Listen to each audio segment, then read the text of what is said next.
Yeah, what's up, Dirt Life fam? Stoked to be with you guys today on this fabulous Tuesday in Lake Elsinore, California. We have a Texas Outlaw Series recap show today for round number 5. We're going to have a lot of fun today. So hopefully you guys join us, hang out for a little bit. Blake Gustin, what's up? Everybody's joining in, so thank you guys very much. It's going to be pretty cool, man. Tell all your homies, tell all your friends, come hang out, watch. Dude, side-by-side racing's going off these days. What's up, Ben, Toby? All the way from Australia, man. Good to see you guys. So Brian Atkinson is going to join us, our fearless leader, the race director, and owner of the Texas Outlaw Series. We were in Oak Hill, at Oak Hill Raceway, just outside of Decatur, Texas. Hi, Brittany. Yeah, it was awesome. And, man, the dirt was like chocolate cake, the new track. So sick.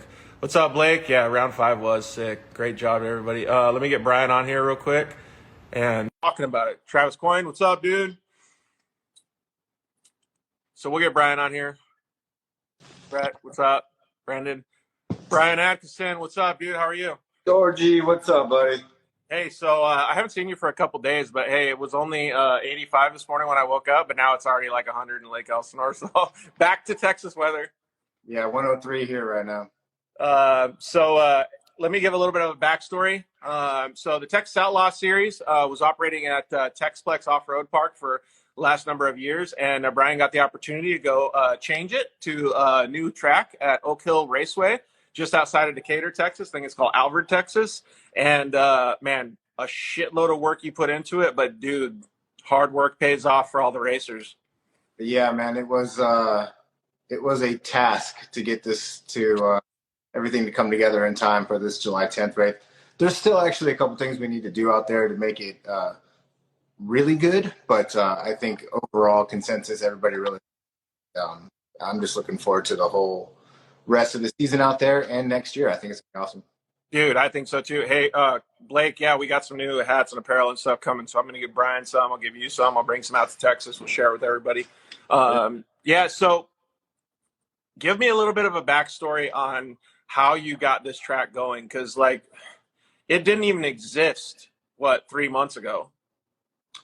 No, they actually had for those who were watching, the whole finish line area and further back towards the big pond, that was all like a vet moto track, that they kind of had there for people just to ride on.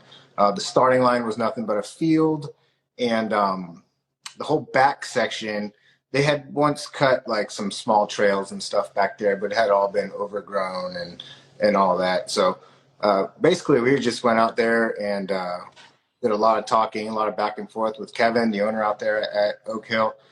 And ultimately, once Texplex sold and kind of let me know what their fate was, we went and made a deal with them. And then the next step was, okay, we're going to find to build it. This is going to be super expensive. Gas prices are retarded right now. Everything's just astronomical. And that's when I went to Jake Lindemood, and I was like, hey, man, we got to make something happen fast. You're the only guy I know that can do it. And, man, they hooked it up better than anybody probably ever would. They immediately sent out machines. We had to deal with a lot of holidays and bad weather and wind, stuff like that. A couple machine breakdowns while we're out there, but overall it got done. The track build itself got done really fast, and then it just came down to getting everything from Texplex to Oak Hill, getting everything set up, getting the internet going, getting the registration booth going, getting everybody trained and all that. Yep. It was just a big task overall getting it all done. But, man, I'm super stoked how this last weekend turned out for sure. Yeah, so one of the things that I was thinking about earlier is it takes Army to have this stuff happen. Like, you can't just have it happen overnight. So I really commend you for getting it all done, especially for the racers, because there was so many positive comments and everybody loved the track. I mean, let's see here. Levi DeCarroll asked Brian what the neighbors think of the new track. I think everybody thinks the new track is bitching. Yeah, I mean, it's no secret that we have one neighbor that was complaining about dust, and I don't think he's got a single thing to worry about now. Once we just first round out there and we tackled that dust like nobody's business. Yeah, exactly. You guys did a good job. Lisa Wheeler, hi, how are you? Let's see here. Jay Coolda, Plymouth County is here. What's up, dude? How are you? Um, yeah, so when we got out there, I just got out there and I was trying to check out. Actually, let me give a shout out to everybody that's going to join us tonight. So we have some fantastic racers that are going to join us. David Navratsky, Big Dave, dude, he was a fan favorite all weekend. Yeah, he's coming all the way up from Philly. Dude, Cross Kirchmeyer. We're going to talk a little bit more about him, but holy crap, that kid can drive. Tell me about it. I know. Let's see here. Hunter Miller, who's that guy? I've never heard of him. Ben Fournier, Yeah. going to hang out with us tonight too. Maybe he'll even talk a little bit about hunting. Chase Mankin, he's actually going to be racing this week as well. So they're out there having some more fun. He's going to talk to us about his first time racing in the middle of the country in Texas. So, and Jocelyn Ware, somebody that I really want to talk to because she was so well spoken on the podium and she drove her butt off in her RS1. She did a really good job. Yeah. Yeah. So it'll be cool to talk with all of them to see what they. Lisa Page Wheeler said, "Yeah, Hunter who?" Least fresh on Hunter. I remember that from a few years ago. Oh, really? Oh yeah. Oh yeah. So what was your favorite part about the whole weekend, dude? Because I mean, you were working so hard. Yeah, I guess overall just how everybody just loves it out there. And that was my main concern, I think, to be honest with you, was that I out there, I pretty much designed the track myself. I was out there telling the dozer operators what they need to do, things like that. We had a couple racers come out and give some input, but I was really worried that everybody's going to come out here, they're all hyped up for Oak Hill, and the track sucked, but that wasn't the case. And so once everybody told me that they really loved the track, I was just super stoked and happy. And, everything else just went off like clockwork, just how it did at Texplex. You know what I mean? It went off really well. Yeah, good people, good crew that you have working with you. Honestly, man, my favorite part of the track was seeing all of the people so hyped afterwards. Because, like when you go to a new track, you're like, oh, shit, like what is my setup going to be? What tires am I going to use? Like the racer themselves and the crew and the families and stuff, like it's an unknown, right? You walk into an unknown, you don't know what you're going to do. Like, so everything is a stress mechanism, right? So you get out there on track and you're like, oh, it was muddy or it was dry. And then you're like going back to the truck and you're like, why can't it be perfect? But everybody that we talked to by the end of the weekend was like, you know what? Those little things made us better as a team. And the whole organization and operation was awesome. And I think it was a good call on our part to not hold an open practice on the track before the race weekend, just to kind of keep it an even playing field, for everybody come from the West Coast, Louisiana, I don't know, Philadelphia, all these places that they come from the country, they can't come just for a practice day, right? Yeah, exactly. So nobody knew what to expect when it came to tire choice and how the track was going to shape up. I kind of had an idea of what was going to happen, but I wasn't sure.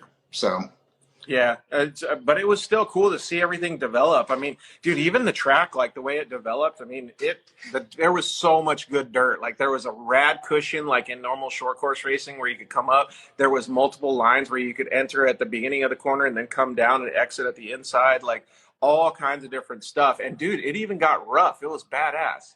Yeah, I heard you. I was watching your broadcast most of the day today, just kind of see what was going on that I didn't get to see, and y'all were talking about how rough it got, and it got rough out there towards the end of the day. But Darren Green commenting, water truck driver of the year for us, jumping in.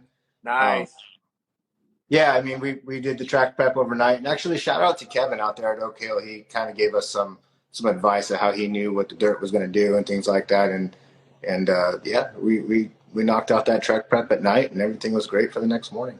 Yeah, dude, it really turned out to be good. Yeah, I'm sure everybody has their suggestions for you and gave you constructive criticism on what you could do better for the next round. Actually, what's the next race that you have planned? I think you're coming out to the West Coast, aren't you? Next stop, Cedar City, Utah, man. Yeah, I just got off the phone with the owner out there, and he's excited. We're excited. It's a new venture for us. I mean, for the most part, I pretty much know what I'm doing out there, but yeah, it's going to be exciting, man. I can't wait. Lisa, Dude. Taylor's going to be heading up our registration out there, and I'm bringing a lot of the crew from Texas. Blake Gustin's coming out, and he's going to help work the track and help with tech, things like that. You and the whole production crew are coming out.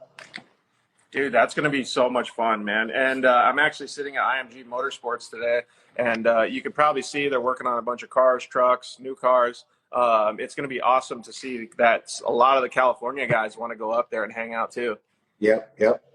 All right, so we got the man, the myth, the legend, got his first victory. Well, he got a victory this weekend in the Texas Outlaw Series at round 5. David Navratsky, what's up, homie? Hey, how's it going? Good to be here. Yeah, so you know the guy right to your side, don't you? Yeah. Yeah. What's up, Dave? What's going on, buddy? Fine. Are you back home? I'm back home. It's a lot cooler here. I bet it is. So you drove all the way back to Pennsylvania? We fly in for the weekend. Oh, Yeah, right on. Thursday night, and we go back home Sunday night. Look at this guy, dude, all bougie. He comes home with a victory, he just gets to fly back and forth. Back to work on Monday morning. That's cool, though, man. The working men having fun out there at the races. Hey, so you did a fantastic job this weekend. But before we talk about your race, give us a little bit of a lowdown, because we were just talking about the track and how rad it was. Yeah, it's definitely. I mean, us being new out there, the whole short course style driving in general is new to us. But I mean, being out there for the first time, the track was awesome. Definitely a lot faster. Where do you usually drive or race? Race a series up in the New England area, but we were on motocross tracks with quads. And Nice. It's in on a motocross style track, so this is definitely a whole different setup coming out here than it is back home. What, did you like it? Oh, Texas series is way better. There you go, Brian. That's the best compliment of the day, huh? Yeah. It's definitely worth the flight and the rental stuff. It's definitely a lot better down in Texas. So we've seen you out there at the races before, obviously at Texplex and stuff. What the heck happened in the last couple of months that just made you just pin it, dude? Yeah, I mean, the last round that we had, the car, we were still racing on stock suspension. The car wasn't set up. And then I got to give it out to the guys at G3, Blake and Ty. They got the car, do the full race prep between them and my buddy Kyle that goes out there with me. They completely fine-tuned, went over the whole car and set it up, and they gave me a whole new machine to go out there this round, and definitely a lot better going this go around. Dude, Brian, did you see how well he gelled with that thing, dude? He was pointing and shooting that thing everywhere. Yeah, he did so good. I was actually pretty pumped to see him coming out there with the win after the last round. Was it the last round? I think he was up on his. Yeah. I got in a little accident. We ended up ending today on the roof of the car, so definitely a lot better weekend. That's what happens when you get too comfortable, man. Yeah, it's a lot better racing with these Texas boys, though. That's for sure. So we had Fast GT 13 said, "Love the Plymouth County sweatshirt." Is that your sweatshirt that you're wearing there? Yep. Like I said, I got shout out to the Plymouth County guys back home. Everyone needs something. They're right there to help out with the program. So even though they're so far away, they're still right there with us, even though we're in Texas. So I already asked Brian this question already. What was your favorite? I mean, coming home with a victory, I guess, was your favorite part of the weekend. But what was your second favorite part of the whole weekend? Just hanging out with everybody. I mean, we're still new to everybody out there. Don't really know that many faces, but getting to know new people, hanging out with some of the people we meet previous rounds and all that. It's like a family atmosphere. So talking about a family atmosphere, Brian, I think he was the fan favorite online during the live feed, man. He just had people just chiming in, rooting him on the whole time. Yeah, I think it seemed that way. You know, we get those people that come from far away, and it's awesome to have the production that we have, so that you really don't miss a thing. As a matter of fact, you probably see more than we do out on the track. Oh yeah, it was definitely nice that even though we were so far away, everybody back home still felt like they're there, right there with us. I mean, Dude, what were people saying about the track? Because, like, there was a couple things that I want to comment on. Like, the jumps and everything are cool, right? Like, those 180 sections were really good for passing. But honestly, my favorite portion of the track was after you come off of that big tabletop, you hang that right-hander, you got that big bank that you can come on. But most people were just kind of taking the inside. People started taking that, like, high line at the beginning and then getting a huge run, like slingshot off down that straightaway. And then that next 180 left-hander, that was my favorite corner of the whole track because it almost reminded me like of a Crandon style, like back it in there with your car and then get as much speed out of that turn. It was so sick to watch you guys. That was Yeah, kind of it's definitely a fast track out there. yeah. What were you saying, Brian? That was kind of the idea. Like, so when we first started building the track, I went into the dozer operator. I was like, look, I don't know what we're going to do to the track right now, but this is one thing that I want. I think I want to put it right here. I want that big tabletop. I want a big right-hand sweeper crossing the little creek right there, and I want to head back into a 180. And that was like the one section that I knew that I wanted out on the track. Everything else, we just kind of winged it, and it worked out pretty good. Dude, it did work out pretty good. What was your favorite part of the track, David?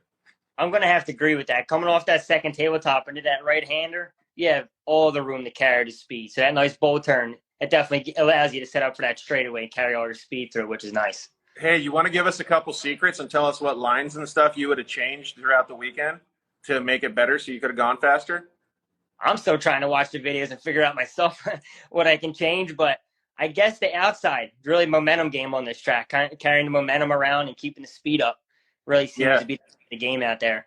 I can definitely agree with that. A lot of the times when I was watching everybody, and I think this was just because it's a new track, like I feel like everybody needs to open it up a little bit, man. They could understand that there's more lines out there and it would offer up a lot more passing opportunities for some of the drivers. So you're right on the same page as me, man. I think it's going to be really, really cool to see the track evolve and all you guys get more speed as the races continue. Yeah, I think the more we're on the track and everyone get more comfortable, I think it's going to blue groove a lot better. It's going to get faster toward the end of the season, I think. Yeah, Blake Gustin said you were moving out there. Yeah, he getting in the car after he did all the stuff too. It was nice to be on a well set up car to run out there. So him and the guys back there at G3 definitely killed it with that. Hey, so we know you were moving, but it wasn't an easy race, man. You were battling for a long time with a lot of these guys. Yeah, I mean Saturday, Austin had a tough break in the first race, but the second race it was definitely a fun, competitive race for the second moto on Sunday. Watching the drone footage, it seemed like he was on me the whole time, which was it was nice to get some racing in like that. Yeah, and then there was a couple people like from third and fourth that kind of closed the gap a little bit and then fell back. It was like I don't know, like rubber band effect. Everybody kept coming up. It was awesome to see. Yeah, it's good to see. It's not like a track where everybody gets spread out. It's nice that there's sections where people can bunch up and get. Yeah, the F Payer 53 said Dinger gave him the heat. Yeah, but that's how it's supposed to be in racing, man. Yeah. Brian, what did you think about how tight the racing was? Well, I was just going to say, I think that the Outlaw Expert class is probably one of our top classes in the series right now. The competition is stiff. I mean, I think either one of these guys can go pro, no problem. Yeah, I can definitely attest to that, man. Oh, look who's here. Justin from Shock Therapy. What's up, homie? What's up, guys? How's it going? We're doing pretty good, man. We're just talking Texas. I didn't expect you to come on. Thanks for joining us. And I'm sorry to mess with your feed, man. You guys had a good thing going there, but I've only got a couple of minutes, so I figured I'd say hi. Yeah, dude. We had a really good time racing out in Texas. These guys did an awesome job. You know, it looked like it. I didn't, haven't been to the event yet, but I had a chance to check in and watch some of the feeds and the coverage. You guys did a great job. The drone footage was killer. Everything seemed like it was run really well from my side. Yeah, dude, thanks. I know you're a big desert guy, but if you ever got to race short course, you'd definitely love it out there, dude. It's awesome. Well, from what I could see, it looked like you ordered the perfect dirt. If that's even possible, you did it. And it looked like it almost became an off-road race as everything got roughed up at the end. Yeah, Brian can attest to that. Yeah, that's true. Poor short course cars trying to run through, 8-foot, chop. That would suck. Hey, so David, actually tell Justin about that. Like, how did the track progress throughout the day? It definitely did get a lot rougher towards the end of the day. But, I mean, it did turn into an MX-style track with some of the parts. But, I mean, it's all new dirt. So I'm sure that'll change over time once we pack it down some more. Since Justin's the suspension expert, did you guys mess with your suspension throughout the weekend? No, just wherever the suspension got put on the car, we kind of ran it like that and went from there. I would imagine you'd have to change your lines once you've got some big holes that you need to drive around, right? Yeah, there's a lot of tight turns. The middle driving lines were all the holes, and so definitely had to change it up a little bit, get tighter, or go out wider in some of the turns. Hey, so David, did you have a bunch of different people from different locations in your class, like Texas? Obviously, you're from Pennsylvania. I think we saw some people from Florida. It was a pretty good variety. Yeah, I think guys from Florida wasn't able to make this race, but I believe there's all the Texas boys and me. Dude, Justin, it's so crazy to see all these people at one track.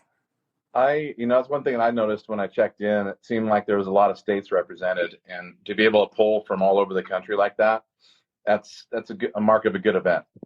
Yeah, I agree 100%. Hey, we really appreciate you supporting the live feed and the series, Justin. It means a lot to everybody. I'm happy to do it. It seems like you guys are really kicking ass. You're grabbing a ton of momentum. We want to be part of that no matter what. Cool, dude. Well, thank you very much. I know you got to get home to Jeanette, so tell her we said hello. I will. Take it easy, guys. Have a good one. Thanks, bud.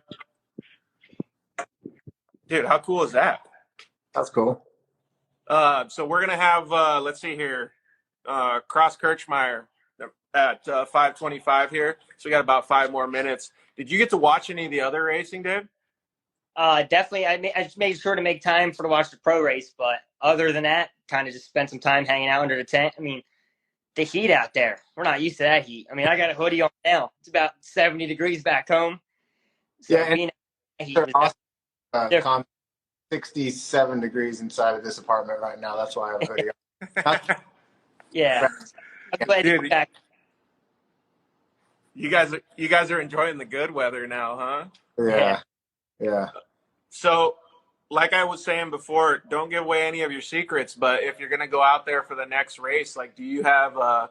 I always like to hear this because, like, when I used to come home from a race, I would always debrief with my team. I'd put together notes and a list and like what I could do better, what I didn't do well, like any of that stuff. Like, do you do the same thing so that you can progress and be better for the next race? Yeah, I mean, just from watching the videos, I think the main thing we got to work on is tires, but I think everybody can agree with that for this track. Doesn't seem like there's anyone has a really set tire to run out there yet. Yeah, exactly. And the guys at Maxxis were actually really, really helpful this weekend. I feel like they were giving tips to even some drivers that didn't run their tires. Right. And they actually came on the live feed, started talking about it. It was really interesting to hear the interactions between them, the drivers, what the choices ended up being, because it was like all over the map, right? Yeah, it was all over the map, to be honest with you. And there were people that were running different front tires and rear tires. That's crazy. I didn't even know that. Yeah. What did you end up choosing, Dave? We went through 2 sets of tires. I mean, we tried to set of Maxxis SC1s, but they didn't really seem to work out there. It was like an ice rink, so we ended up going with like a snow tire type tread. And even really? that was a little difficult out there. The car still wanted to push in some parts of the track. Yeah, I I think Dave shows up all Pennsylvania style with spikes in his tires next time, Brian. I think his main race was one of the unfortunate ones that got watered right before they started. Yeah, But that's racing, dude. Like we would have that happen all the time at Lucas and all the other series that we did. Like you just got to deal with it, man. Everybody has the same track. it's the best part. It's always changing. Yeah, exactly. Upper hand. 100%, man. So what's next on the list for you, Dave? Hanging out, relaxing, back home with my little boy, and hanging out till September. Next round. Dude, that's the best, right? Yeah. Oh, we're great. We already got Hunter Miller fans on. Boy Wonder saying Hunter Miller for president. Levi DeCarroll actually said it was great to meet you, David. So he must have met you this weekend as well. Him and his dad are fantastic. Yeah, I actually met him at the Connex box at the end. Got to talking to him a little bit. I mean, he's pretty impressive for being 12 years old running in that class. Yeah, so that's pretty cool to see. I was actually going to mention that, Brian. It's neat to see all the young drivers getting the opportunity to move through the ranks, like coming from 170s all the way up to 570s, and then like Levi running 12 years old, running a 1000, like Dave said. Yeah, it's it's one of my favorite things about doing this is watching everybody come up through the ranks. Like I came up watching Chase Carr, who raced in the 170s, and now he's a pro stock driver. It's pretty cool to see, and pretty soon he's going to be battling with Dave up there. Yeah, no kidding. All right, so again, like we're just kind of finishing off. You got to go, Brian, or you want to stay on for a little bit? I got about 5 more minutes or so.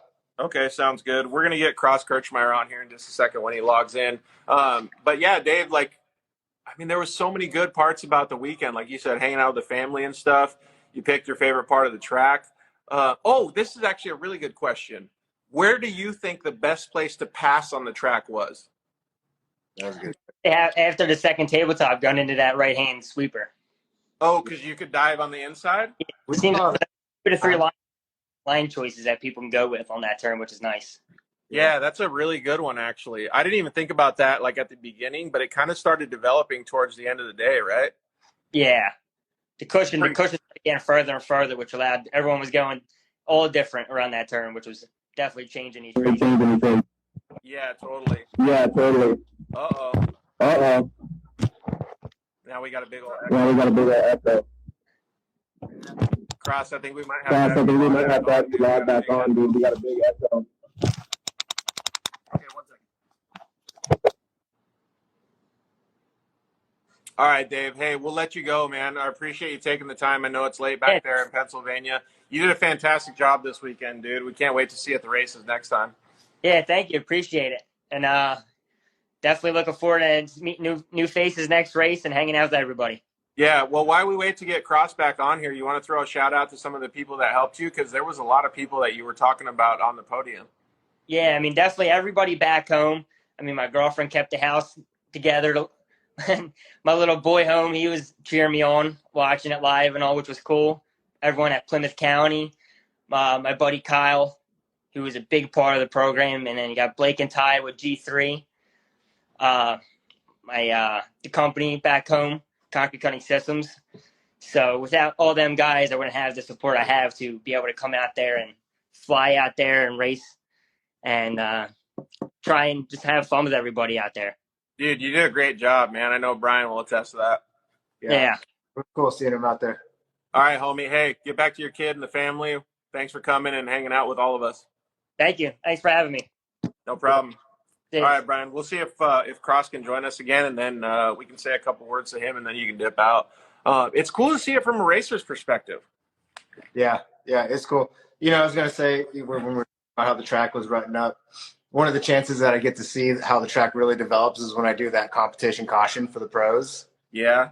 And this time I remember going out there for the pro stock caution. And I'm looking at the track, and my defender's like just bouncing all over the place. I'm like, oh man, these guys are getting it right now. Yeah, because it's a totally different world, right? You're like, oh crap, and then you're like the pace car that has to keep up with the race cars. Yeah, exactly. Oh man, that's pretty cool though that you got to be able to do that. We actually got to take like the Maxis guys, Liquid Molly guys, and everybody on a sight lap after the first day of racing, and got to go view some of those portions of the track. Like, to me, dude, it doesn't get any better than when it's rougher at the end of the day. Like, that's like separating the men from the boys, right? Oh yeah, no doubt about it. 100%. Uh-oh. We had Safrich. Oh, Chris Safrit said, who was the new red flag girl? Or the new flag girl? Thinks he's got jokes, this guy. We don't even need to do that.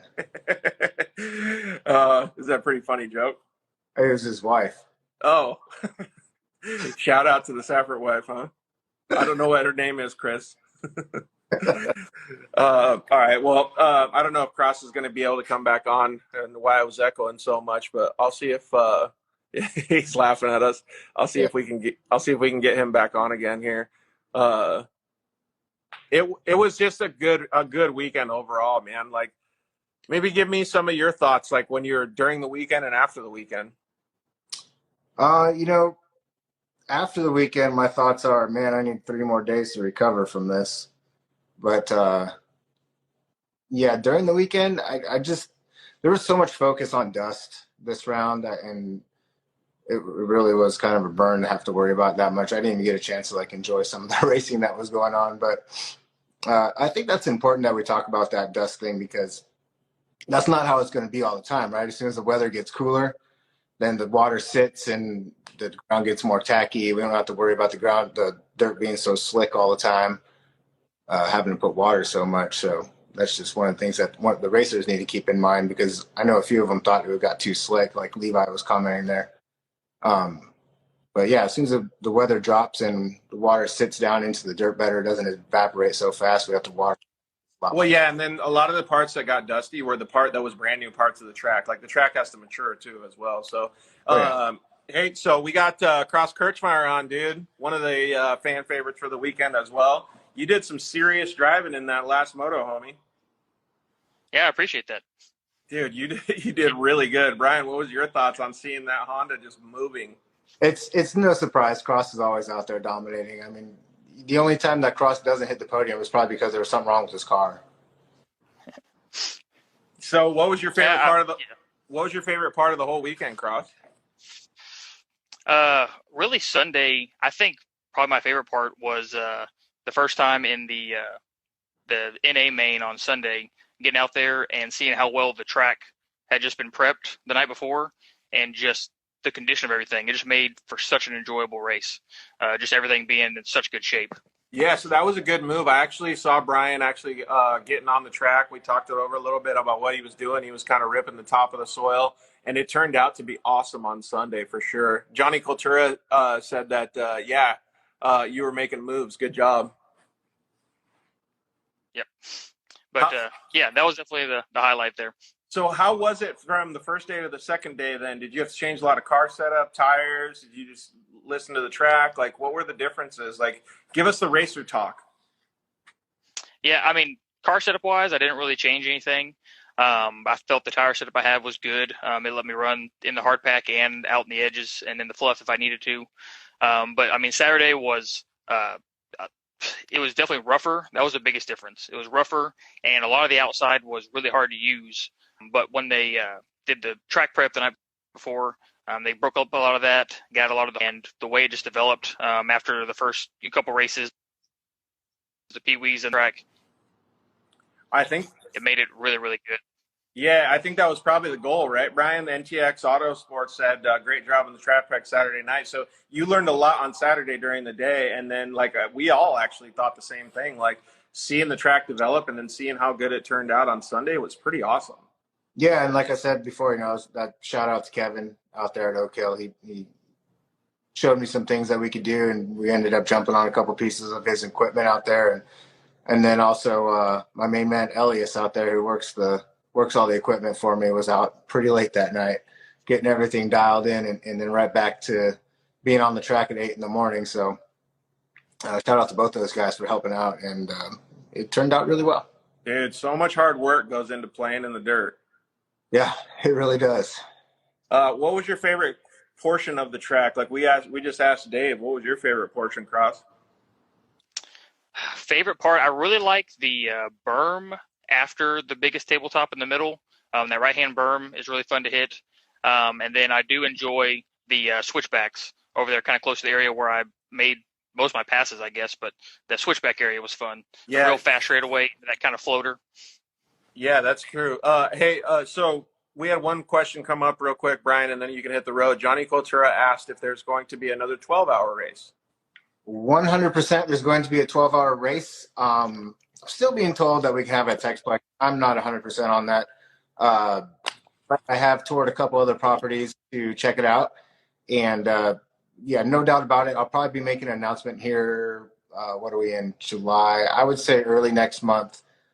People will start getting invites and stuff like that for wherever it's going to be. We will be having it, and it will be December 10th. Rad. So I've actually heard rumblings of people from California wanting to come out to that thing already. So we can't wait to see where it is. Yeah, and D Green 242 said definitely got a new respect for the track crew after this weekend. It really goes to show, man. You put a lot of work and your heart into it. How good it can turn out. He was one of them. Darren Green was one of those ones, getting up at 4:30 in the morning and watering the track until we started around 8, 9 o'clock. Dude, so good. All right, Brian, I know you got to get going, homie. Yeah. Thanks so much for such a great weekend, dude. You did a fantastic job, and everybody at the track appreciates it. Hey, man, you did a fantastic job yourself as well, and I can't wait for this next stop out in Utah. Yeah, dude, I'm stoked. All right, we'll see you soon. All right, bud. Thank you. Later.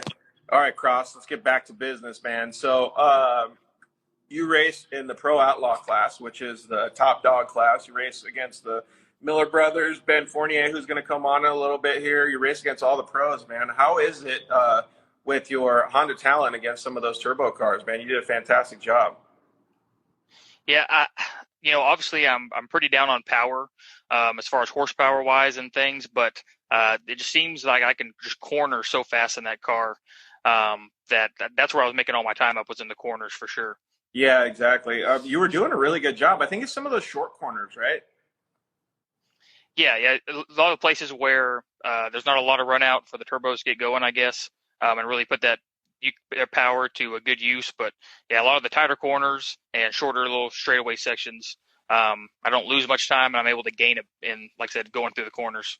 Did you have one specific area that you were really working on to be able to make moves or to catch up, save lap times, like all that stuff? Probably the main part I felt like I made the most time up was at the end of the long straightaway, that left-hander into that roller right there. I was able to seem like I was just putting a lot of time on them in that little section. Not necessarily the whole sharp U-turn section, but for sure that corner going into that. Yeah, I think that was a really good spot. I talked about it all weekend. I think it was a really good spot for our people to start executing passes and doing some good stuff there. In fact, I was commenting on how proud I was of you that you made me look good on the camera or on the broadcast because you executed what I was talking about. So it was rad. Yeah, there's not a lot of passing on the track. I know they're going to keep working on it, and Brian will get that kind of hashed out, maybe make some more places we can pass. But that's definitely one of the best spots the way the track is right now to try to make something happen. Well, you know what's going to be rad is when the split lane becomes an even split lane so that you can go through there because that's going to bunch everybody up like where you're talking about in that left-hander to those 180 chicanes, and then everybody's going to be bunched up and be able to shoot to the inside or the outside in that split lane. It's going to be awesome to see. Yeah, oh yeah. Yeah, the split lane the way it was right now was not really usable besides the main line everyone took. But yeah, a little tweaking on that will definitely help. And so anybody that's watching the broadcast or watching the live feed right now or is going to watch the live feed in the future, maybe give us a little breakdown on your car. So on my car is basically internal wise, it's not bored out. It's not anything super special. It's got Brian Crower, basically full setup, pistons, rods, cams, and the head from Brian Crower, and then the velocity stack that my family builds, and exhaust that my dad's built, and that's it basically on race gas, and then PPEI helping with everything tuning wise. Yeah, you did a good job. Caden Wells, hey, check out the shirt, dude. Just logged in. Risk Racing boys.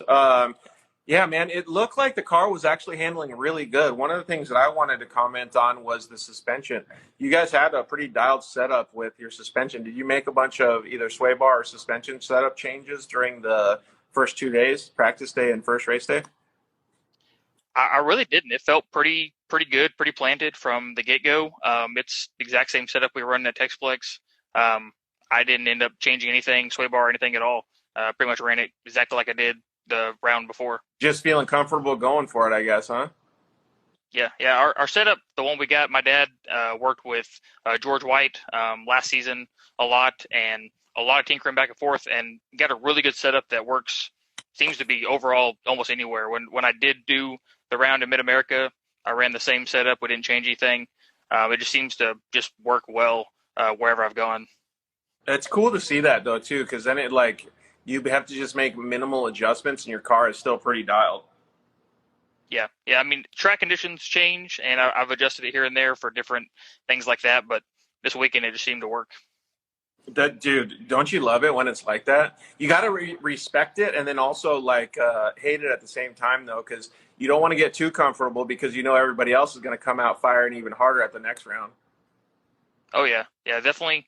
I'm always trying to tweak with little things, but as far as the handling wise, suspension, I've just always felt comfortable in that blue car, so it's never let me down. So, what other cars do you guys have? Because you guys have a pretty big Honda Talon, pits. Yeah, we have quite a few cars. My dad's main car that he normally races is torn apart in the garage right now. He actually was racing a car that belonged to Mark Douglas, who had been running the Expert. He's getting a dirt track oval racing now. So my dad bought that car, so we had something to race for this weekend. And my sister has that yellow number 14 car. She's got that one out there. We have an X model that's with the narrower setup, and we have for different things, tight tracks or woods racing.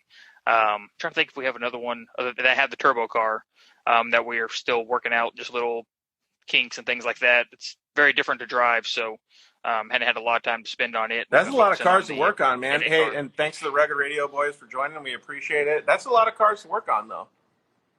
Oh yeah, it's a lot. My dad works on all of them. I do a little bit when I can to help, but I run our automotive repair. I don't have a ton of time to spend on them, so my dad spends a ton of time during the week, puts in a lot of hours to get everything ready. This last week, he was spending a lot of time to get everything ready for that weekend. Yeah, I mean it's a full-time job just to get the one car ready, let alone more than one. All right, so kind of like I asked Dave, what was maybe if you were debriefing on the way home with your team, your dad, your sister, everybody, what's some of the things that you think you could do better going forward? I still think we had. Sorry, cut out. We had a pretty good tire setup, but I think there's definitely improvement to be done there.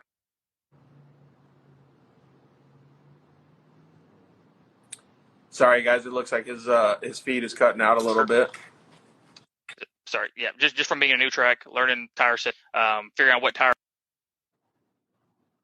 Tires were such a big deal this weekend too. It's cool to see that they can choose so many different compounds and different knobby setups and stuff too.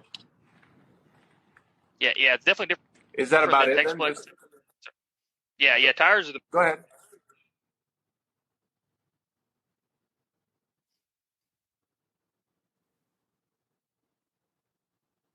Looks like we kind of got a bad connection cross, but yeah, you're right. Like tires make such a big difference. It looked like your setup was pretty dialed though, man. It took you a little while to get it honed in on Friday and Saturday. Yeah, there was a lot of with the way they were watering, which was great to keep the dust down, but a lot of unknown as if they were going to water right before your moto or not. So we're kind of trying to figure out what the best tire setup is to be able to do good either way, and things like that. So, and as Brian was saying, as they get things kind of dialed in where it's more consistent, then I think the tire setup is going to get more consistent as well. Yeah, totally. I can definitely agree with that. Jay Constable said, "Cross's beard messing with the Wi-Fi."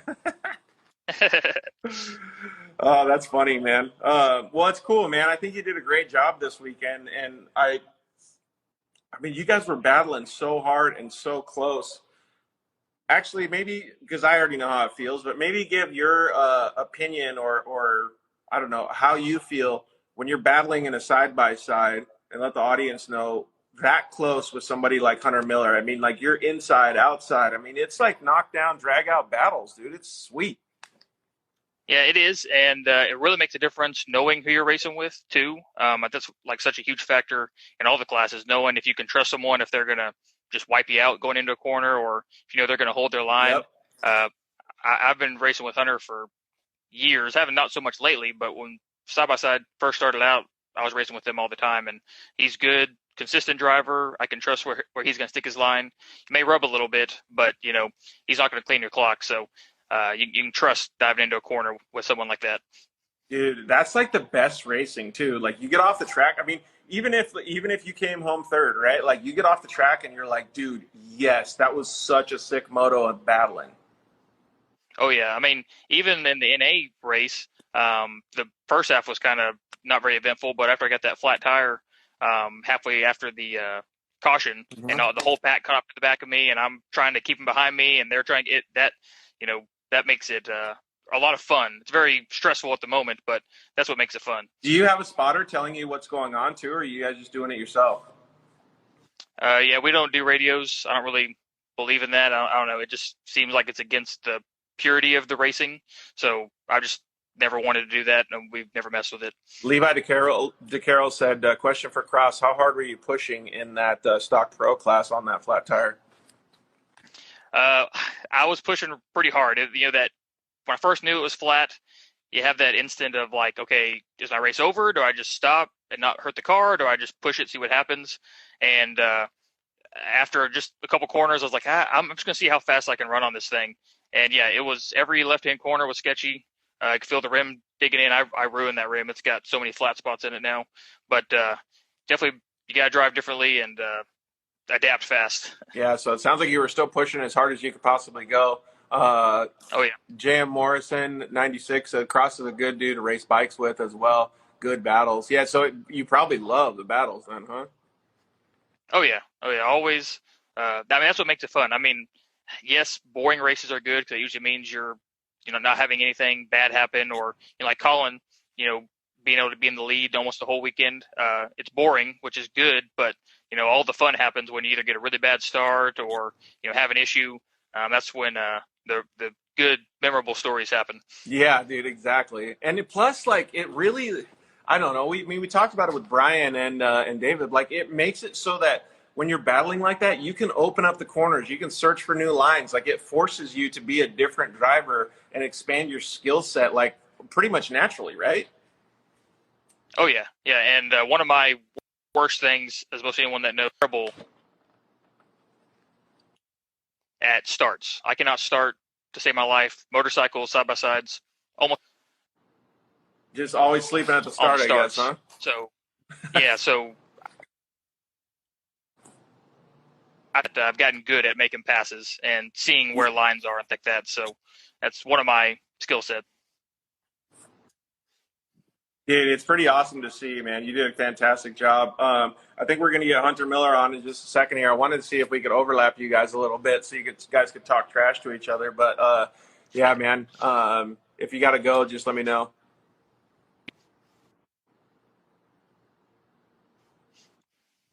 Are you able to stay on a little bit? If whatever you need me to do. Yeah, man, hang on. Let me see if I can get Hunter on here in a little bit. Hunter, you got to update your app, dude. That's why the button's not there, because you got to update. Here we go. Let's see if it works now. Yeah, I figured it'd be kind of cool so you guys could talk with each other. Hunter Miller, what's up, man? You did a fantastic job this weekend. Big victory on Saturday. Sunday, not quite as good of luck. Were you just hot? Like, what was going on? You need a hot dog? No, Cross was hot. I was cold. It was so rad to see you guys battle. Like, dude, I was just thinking, like, what you got, like, how big of a smile you guys had on your faces in the cars because you were so close the whole time. Oh yeah, man, I was having an absolute blast. To be honest with you, I didn't really know he was there, and then after the restart, I heard this obnoxious Honda behind me, and the sound wasn't getting quieter. And then all of a sudden, he's coming up the inside of me. I was trying to run all the outsides of the corners. My tire setup wasn't really conducive to running the insides, but it was working for me the first half of the race. Then all of a sudden, Cross started coming underneath me, and I started running all the insides. And it was just a matter of time before he got me. So it was a lot of fun. That's actually a good point to bring up. Like, let's have Cross answer first, and then you answer second. But so when you're in a position like Hunter was, like in second place, and you have somebody chasing you down, and then you also need to make up time, which was on your brother at the time, Cody. He was out front. You start trying to open up your turns to be able to start making a little bit of time, like inch by inch, getting back up to your brother. And then you got Cross on your back door. Like, how do you work that out? Like, Cross, what do you think? What would you have done?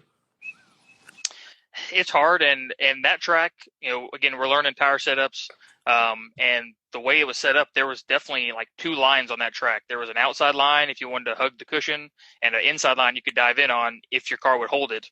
And it just depends on what your car can do.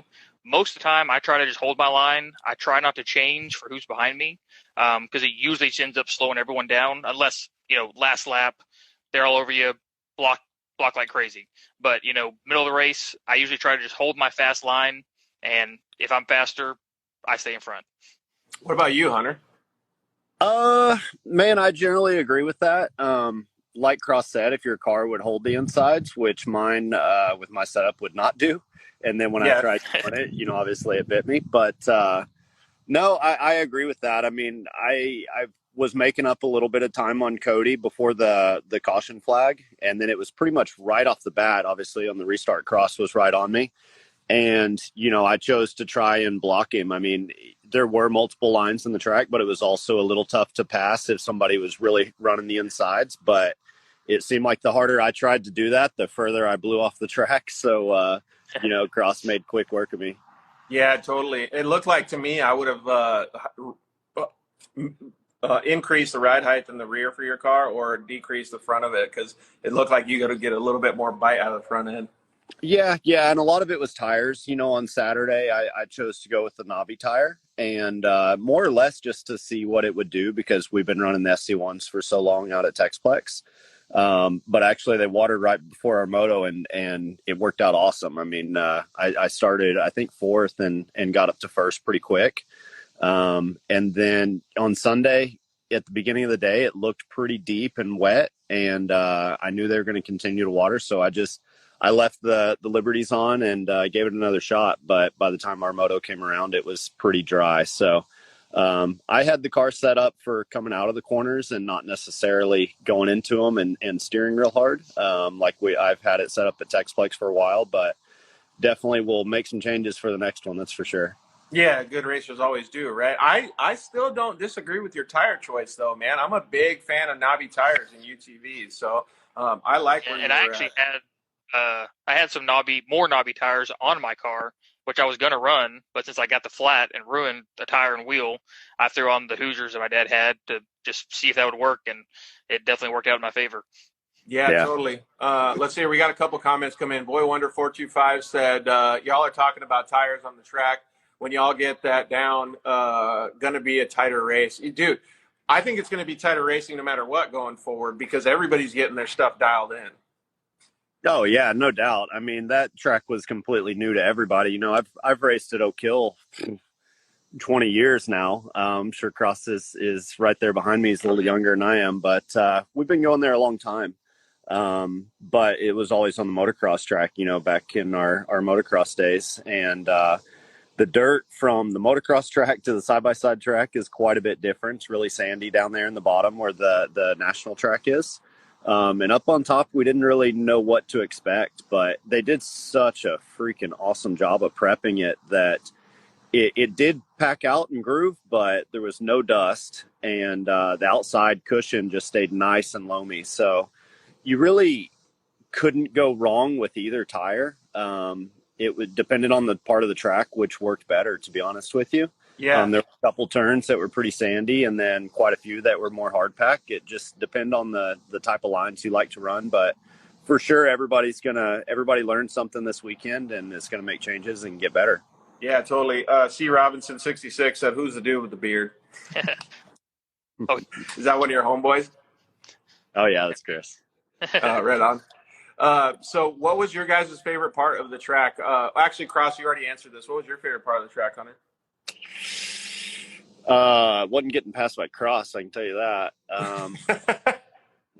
No, favorite part, man, I really liked the faster section in the back where I think it's your favorite part too, George, where you're coming into that 180, you hit that tabletop and kind of throw it sideways in the air and drive straight into that corner, and then you're flying down that straightaway into that 180 left.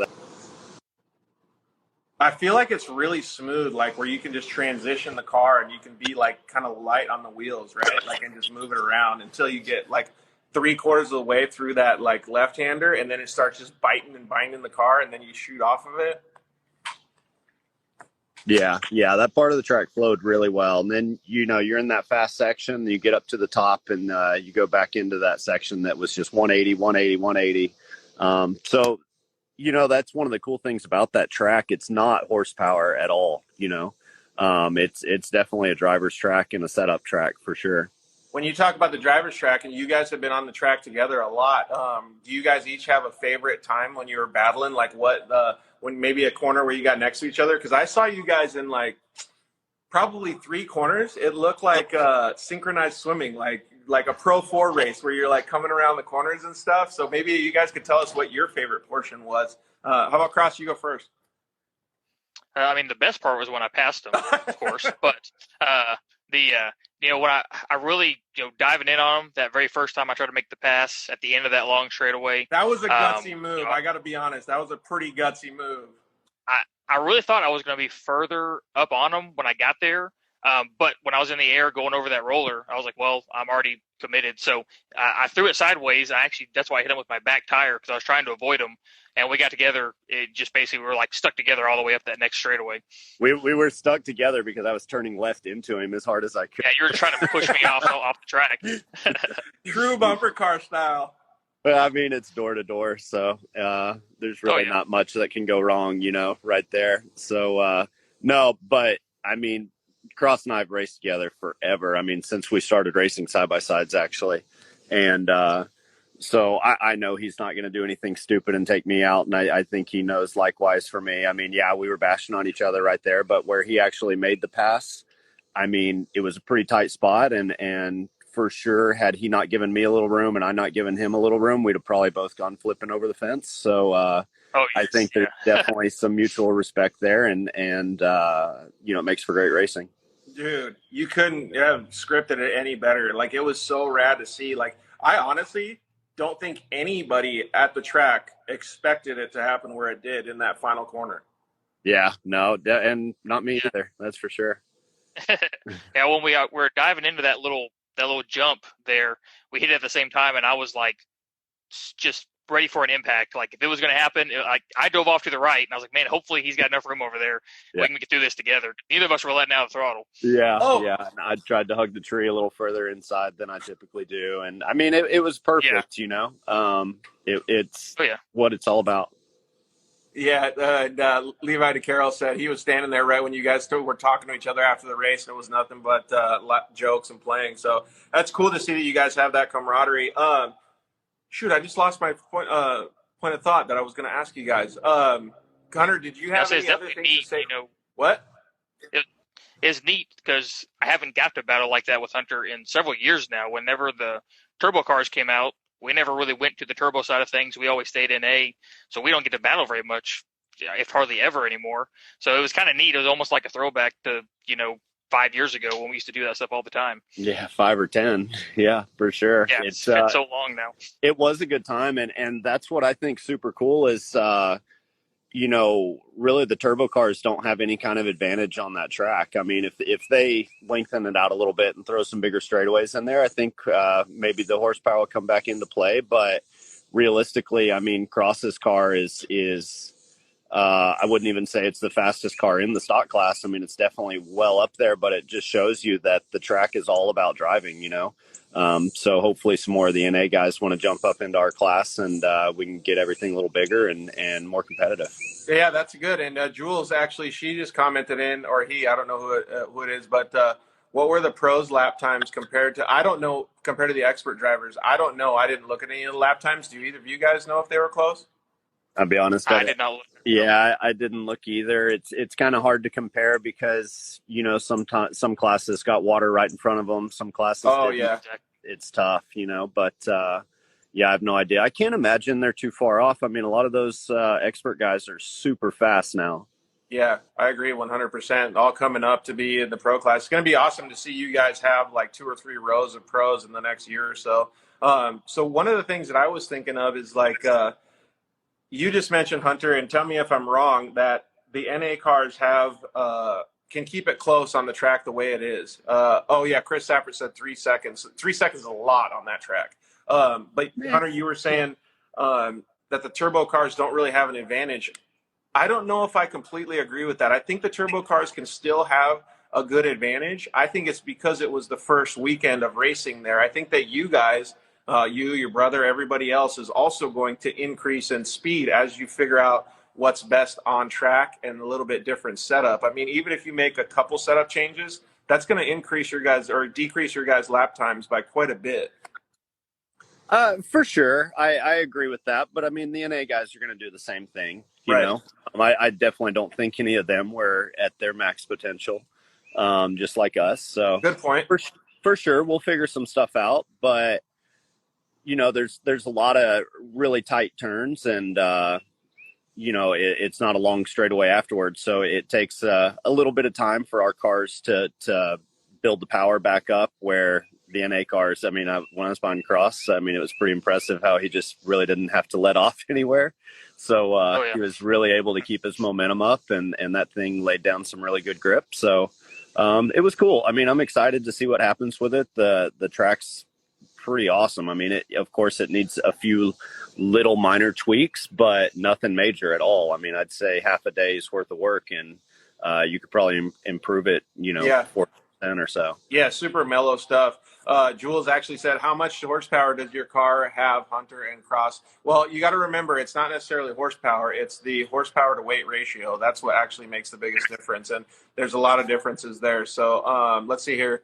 D Green says, Hunter only gets beat once. This is talking trash across. It won't happen again. I've been beat plenty of times. Don't worry. Oh, man. It's so cool that you guys have so much respect for each other. I think it's like, to me, that's the best part, right? Just like Levi was saying that he saw you guys just having so much fun after the races. We asked everybody else, Hunter, what was your favorite part of the weekend? Be honest with you, getting in the air conditioning in my truck afterwards. Summer heat out here is not fun, but dude, it's gnarly, right? Yeah. No, I mean, battling with Cross honestly was for sure most fun I've had in a while. I wish it would have gone a few more laps. I would have liked a chance to get back at him, but next time. Yeah, it's gonna be cool. If you had one thing that you think you could have done better, would you have drank more electrolytes? No, I went and got an IV right before I left to go out there, so I think I was pretty well hydrated. But no, I was okay with the hydration part of it. But I guess you can never have too many. Yeah, exactly. Well, look at who we have here, the Grizzly Bear himself. What's up, Ben? How are you? What's up? Good to see you, man. Yeah, thanks for having me on. Yeah, dude, no problem. So you got to battle with these boys all weekend. How was it? Oh, it was great. It was great until I wasn't making any power on Sunday. I had a boost leak, so I had no power after lap 1. Was your foot tired or was it the car? It was the car. I had a big rip in one of my boost tubes. So Cross didn't have any boost either. I know, right? That was a good one, dude. You kind of got me speechless on that one. Yeah, I mean, there's not much I could say for that. So D Green said, how did it feel to have to help your brother set up, Hunter? Not to have your to do what? To not have to help your brother set up. Not good, actually. It should have taken me an hour and a half to get to the track. Ended up taking about 4.5. There's 2 ways to go to Decatur from my place. You can either go up 380, which is like 50 miles of red lights, or you can go through Dallas. And he said he's going up 380. I was like, dude, you're dumb. And I went through Dallas and sat on the freeway for 4.5 hours. That's what you get, right? Yeah. Hey, exactly. So Cross, we're going to talk with Ben and Hunter a little bit. You want to throw a shout out to some of the people that helped you? Yeah, I mean, my dad is the main, basically my crew chief. Even though he's on the track same time with me, he's, always working, getting the car set up. The Douglases, Mark Douglas was there as well, doing pit crew stuff, and just all my sponsors, Brian Crower, PPI, motorsport.com, Red Camel Racing with the fire suit. Just, I have a lot of people in the background that have put me where I am. It takes an army, dude. Hey, but you did a good job this weekend. Keep it up, man. We can't wait to see you next time. Yeah, man, I appreciate it. All right, see you later, homie. Disgruntled cops, we're not going to say your comment online. We're just not. That's Tom. All right, so you guys had a good weekend, man. I'm kind of jealous because you guys got to hang out and go in the pool after the races. How was it? Oh, it was great. I mean, we're looking at it right now. It's right behind me. So way to rub it in. And so, Ben, we already asked the boys, what was your favorite part of the whole weekend or of the track? I guess both, actually. Oh, I mean, I would say the dirt was one of my favorite things for sure. The place is amazing. Facility's awesome. Location's great too. Really, really enjoy the location of where it's located. I would say it's like 3 minutes from your house. I mean, it's that's what I was sold on. Try 45. It's like 20 minutes, but Hunter drives slow everywhere besides on the track. Hey, so I don't want to get too far off the subject, but I do agree that Ben drives like bat out of hell because we got from Love Field out to Decatur, Texas in about 33 minutes. Yeah, he knows his way around. All right. So, what was your favorite part of the course then, Ben? Towards the end of the weekend, it was actually those rollers, like into the 180s. I really started to like that whole section, and not having boost, I just kept it floored pretty much going into it, and I couldn't over jump it. What's the move then, Hunter? Like when you get into those, because it was like a high speed and you kind of roll over, you go down, like kind of reminded me of Unadilla where you go down, then you have to turn around and come back up. Like, can you scrub over those things, or like what? How do you get through that quick? I mean, kinda. I mean, you can't really, obviously you can't use your body on side by side, but you can use your brakes and steering wheel a little bit. I mean, you can't scrub like on a dirt bike, obviously, but Right. yeah, I mean, that's one thing I definitely focus on, especially like that section that had the two tabletops. I mean, I come up to them as hard as I possibly can and then jam on the brakes, and I'll actually carry the brakes a little bit off the face. And I just kind of give the wheel a little flick right before the front tires leave, and it kind of set me up, into those into the turn pretty well. Yeah, just to carry your car the way you want it. It's nothing major. I mean, it's a very, very minuscule move, just to kind of get you pointed in the right direction. But every little bit helps, that's for sure. Yeah, totally. That's good advice, though, for all of us other drivers, too. Ben, how about you, man? Because it seemed like you were cruising through those sections pretty good. Yeah, I mean, that's what I focused on Friday was I wasn't going to get off the track until I got all the jumps dialed. So that was kind of my whole plan with practice, and I did that, and it helped me out for sure. Brian Barkowski said, actually, you guys should both answer this. This is a fantastic question that I should have asked you guys before. What was the hardest part of the course? Go ahead, Ben. Ooh, the two little rollers right after the start going into that sand section. That's what I was going to say. If you busted that second roller a little bit and you got into the sand, you were done. Someone was going to get you. I didn't mind that section. Matter of fact, that was one of my strong points. I was, there was on the restart, I tried going around the outside of Cody in there, but you made up a lot of time there. I don't know how you did it. It was crazy. Yeah, everybody was kind of hugging the inside, and there was huge holes there, and I didn't really understand why everybody was driving through them. So I just kind of because we had different tires. Yeah, I guess I put my inside tire in them a little bit, but I was just carrying my speed around the outside of it, and then stayed further to the left over the first roller, and then I would cut across to try to open up my corner a little bit for that really tight right-hander you had right after that. To me, the hardest part of the track were those 180 switchbacks. Like I said, my car's a little bit on the bigger side, and it was set up for big, fast, loose stuff. And those turns were super tight and pretty hooked up. And there was 3 of them in a row, So actually, 1, 2, 3, 4 of them in a row. So I struggled a little bit with those. That's something I've got to work on for the next race for sure.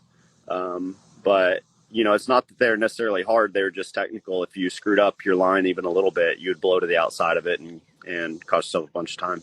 Yeah, it actually looks like it was like you'd really mess up. Like if you had screwed up the entry to that first 180, you'd be toast the whole way through. Hey, Ben, we got about 1,000 people asking, what's your hat? Oh, it's a company I started. It's called TLDM. It's Think Less, Do More. And these hats actually launched like 2 weeks ago now. So what are you saying? I should think less and just do more? Yeah, exactly. Too much of the time people are thinking too much, not doing enough. So maybe that's what Hunter was doing during the race. Definitely. Yeah, I wasn't doing much of anything.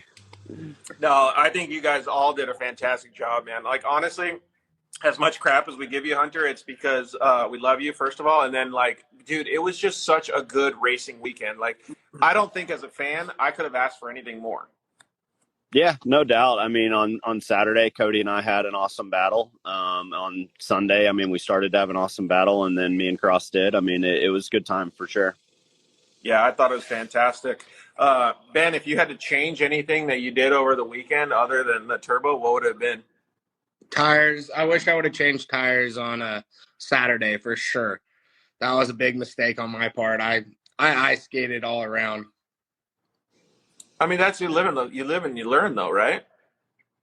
Well, I mean, the track looked perfect when I rolled up, and then they watered it right as we were sitting on the line. So I thought I picked the right choice, but Hunter came in and definitely had the right choice. Did either of you guys get to watch any of the racing that was going down other than your guys' motos? I did. I was actually watching a lot of it because I was trying to figure out what the track was going to do. It, like I said, tires were the biggest thing you had to decide on, and I was watching it constantly. Got to watch that one expert race with you in the booth, which was a lot of fun. Ended up, I think, being one of the better races of the day for sure. It did. Yeah, it was a good one. That Pro and A race was awesome to watch too. Yeah, it was. Yeah, dude, those guys were ripping. Did other people, other drivers and other teams come to you guys, kind of, talking it out and asking you guys what you thought of the track, what tires you're going to use, kind of just relaying information back and forth? Oh, for sure. I mean, that's one of something I try to focus on is helping as many people as I can. So, every weekend, of course, it's people coming up and asking what we think, and I always try to give the best advice I can, at least within my knowledge. And so, yeah, I mean, I was trying to figure it out like everybody else was too, though.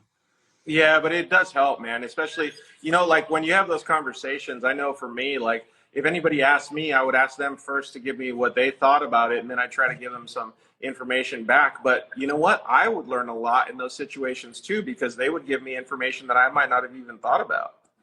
Yeah. And if it's somebody like Ben or Cross, I'm just going to BS them and tell them the extreme. What kind of tires do you want to use? You want to use a 762 21-inch front tire off your dirt bike. That's it. Obviously. Yeah. Or take all the air out of it too. Yeah, exactly. We don't have very many more comments coming in. So Ben, what are you going to do for next round other than fix your turbo? I'm going to change tires for sure.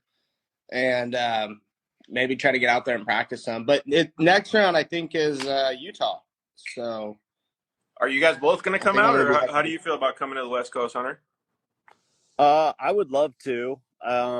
It's still kind of up in the air for us. We've got so much going on right now. We're getting ready to go to Crandon, Fall Crandon, and Hammers is right around the corner. We've got a lot of cars to build, and we're right in the middle of fabricating all the chassis. Our S3 is doing a couple of chassis, and we're doing some of the stuff in-house here, but we've got about 6 cars that we've got to get assembled. Yeah, a lot of work, 6 race cars at that. So it's a ton of work, that's for sure. We were actually just talking about, I'm here at IMG Motorsports today. We were just talking about James wants to get a program maybe for Hammers as well. So like he was talking about it now.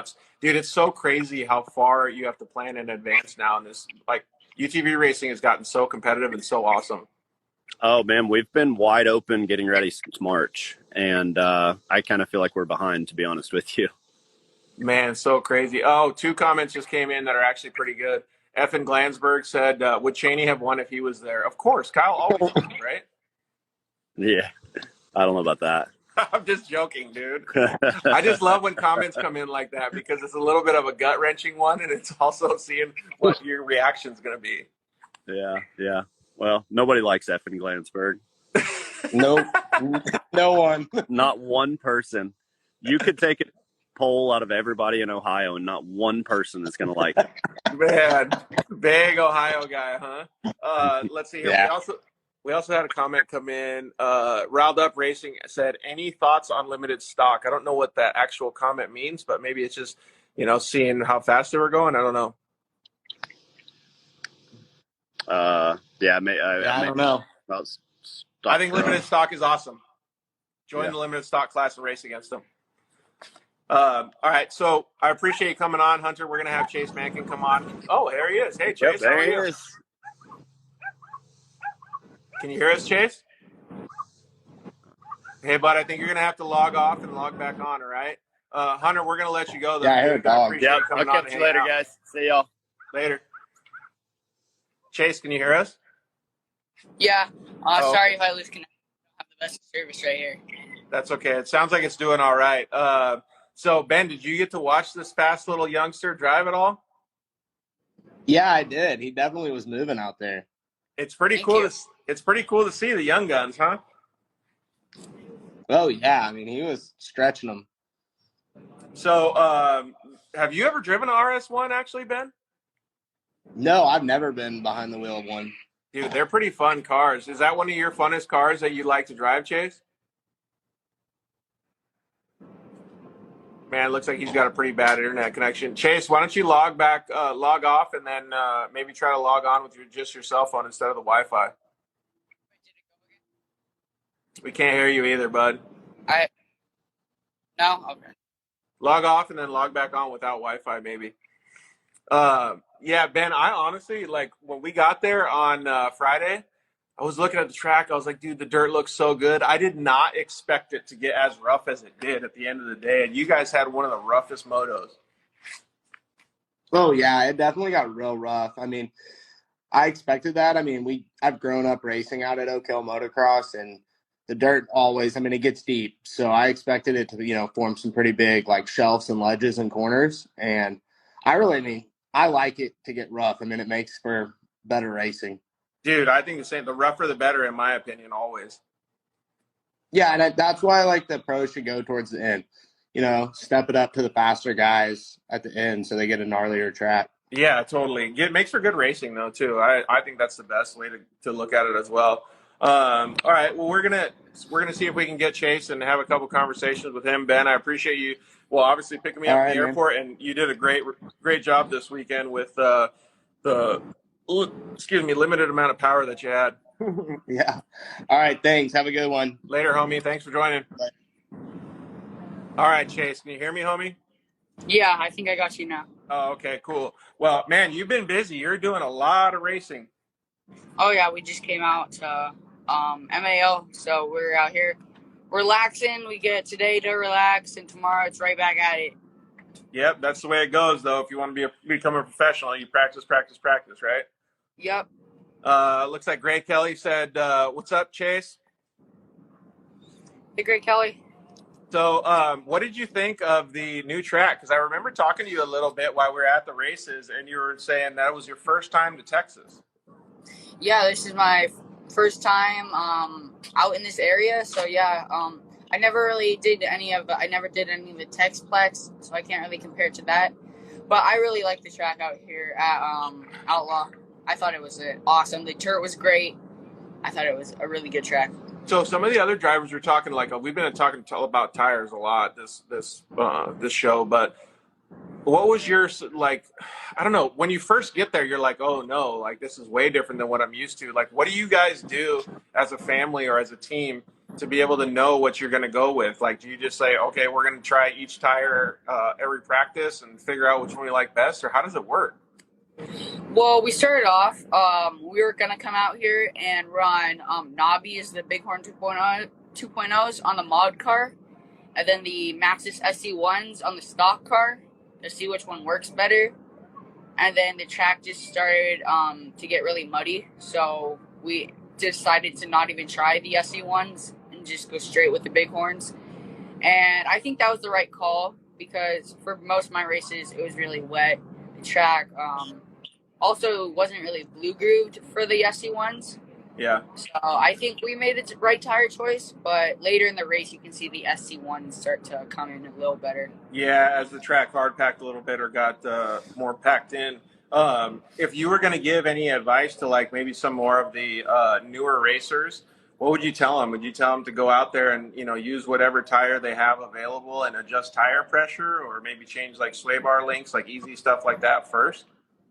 Oh, well, yeah, if you don't have the budget to go out and buy another tire set, that's what we did. We didn't want to go out here just for a race or two and go buy some 27s for that. So we just ran with the 29s, which we were like the only ones doing that. But yeah, if you want more traction, so if you're a newer driver, I would recommend dropping tire pressure because it'll make the car easier to drive. Where if you want to start pitching around the corners, maybe start getting the tire pressure higher. So yeah, that's kind of what we've been doing. And maybe tighten up your sway bar if you want to pitch it more and drive a little bit more aggressive. Exactly. Well, you were doing really aggressive driving, and you were doing a fantastic job this weekend. I mean, you came out swinging, like even in the first practice and stuff. Like, you came out really aggressive. I like that because that means you're not scared of the new track and the new surroundings. How did you feel? Well, we got a couple summers ago. We were at like Glen Helen track, which is a short course track. It's honestly a pretty similar track compared to the new track, and that's kind of how I've gotten my confidence, just to come out there, see, okay, this corner's not, it's pretty smooth, and then I don't know. I feel like that gives you the confidence to say, hey, let's do this. Yeah, I just think it's a really good quality for young racers or racers in general to have, is to be able to come out strong. Because like most of the time, like me, for instance, like I come out a little slower. It takes me longer to get faster. Like towards the end of the day, I'll have my fastest lap times because I'm getting more used to it. So to see you come out swinging was really impressive to me. Yeah, I've actually done a lot of work on that because when I started racing, even in the 5-7, probably even last year, those first laps I'd just be like not on pace at all, and then towards the end of the like practice, I'll get 2 seconds faster, 3 seconds faster, and then I'll start being on the pace. But I've learned to just adapt quicker, I guess. Yeah, it's cool that you're learning that so young. So, talking about adapting, you have two cars. You have what you call a stock car and a mod car, right? Yeah, so the stock car is our works car that I've been running. It's just got a pipe, tune, race gas, all that kind of stuff. Where the mod car's got fully built benchmark motor with intakes, all that stuff. The bad boy, right? So Yeah. when you had those motos, I think the stock one was first and the mod one was second, or was it vice versa? We ran the stock car first and then the mod one second. So there's two questions that I want to ask here. Is like, how was the track between those two races? It was really similar because that first day they didn't water much until they had to get a new watering schedule for all the dust. So we ran both cars in the first practice. We swapped out about halfway, and yeah. So the track was pretty similar for both cars. So you pretty much kept the same setup. You didn't do any adjustments, or you did? We did some sway bar adjustments on the mod car, just because in practice I was even running like a second or two faster in my stock car than I was the mod car. So. Do you think that was just because you would lose less or break less traction? I actually don't think that. I think it's because I was just way more comfortable in that car. This was my first time. This was my first race in the mod car. Oh, so I think it was just not having the confidence in that car. Yeah, just kind of getting used to it. Seat time, I guess, right? Exactly. Yeah. And then, so what do you think was better about either one of those cars on the track? Because we had a couple comments come in earlier about horsepower and power to weight and like things like that. So maybe give a little bit of information to everybody that's watching, like which car you like better and what you think could do better in certain situations. Well, it honestly depends on the track because this track, for me, what I'm used to, this is a really fast track, which is kind of the opposite of what I've been hearing people say out here. So the mod car, I think, is obviously going to be faster out here. In the race, I ran a 156, where in my stock car, my fastest was like a 2 minute. So I was about 4 seconds faster in the mod car. So power did have a massive issue. Moto Dad 805, what's up, man? Yeah, so power did have play a big role in it. That's interesting to hear, though, too, is because we had some people on the show just earlier talking about power necessarily didn't mean a lot, but I know power to weight is like the way that you do it. But you have close to the same weight, but you have more power. It actually seems like that really benefited you. 4 seconds is a lot. Yeah, that car is also, it's not lighter because of the weight limit, but it's got weight lower to the ground because we had to add more weight to it. But yeah, compared to like a 2-seater or something like that, it's a lot fast. It's pretty much almost as fast as like a stock turbo car. It's pretty much about the same as the mod car is, just because it's 500 pounds lighter.